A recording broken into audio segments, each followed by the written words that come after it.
আমার সাইনে আর এখানে হচ্ছে কোসেকে প্লাস হচ্ছে কসে আর হচ্ছে সেকে ইকুয়াল হচ্ছে 1। এটা আমাদের প্রমাণ করতে হবে।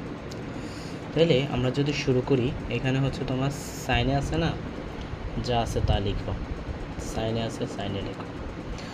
আর এই যে কোসেকে, এটাকে আমরা সাইনেতে নিতে পারি।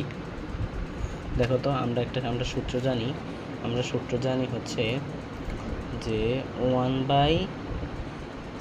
আমি যদি এটা সিরিয়ালটা এখানে একটু দেখাই দিই। হ্যাঁ, সাইন, যদিও এর আগের ক্লাসে দেখাইছিলাম, কস, টেন, কট,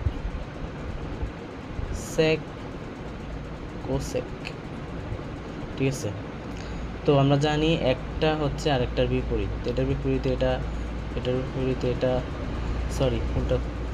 এইটার বিপরীত হচ্ছে এটা, সাইনের বিপরীত কোসেক, কসের বিপরীত সেক, টেনের বিপরীত কট। ঠিক আছে, তাইলে যেহেতু এটার বিপরীত, তাহলে আমরা জানি যে কিছু সূত্র যদি আমি এখান দিয়ে একটু দেখাই, যে দেখেন আপনি, যদি থাকে কোসেক, যদি থাকে কি কোসেক, এটাকে সাইনে নিতে হলে আমি কি করতে হবে, 1/sin লিখতে পারি। আবার যদি থাকে সেক, তাহলে আমি লিখতে পারি 1/cos। ঠিক আছে, যদি থাকে কট, কি থাকে কট, তাহলে আমি লিখতে পারি 1/tan।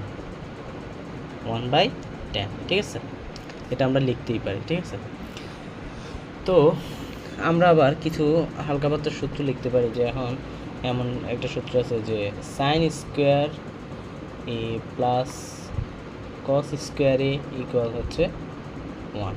ঠিক আছে, এরকম একটা সূত্র আছে।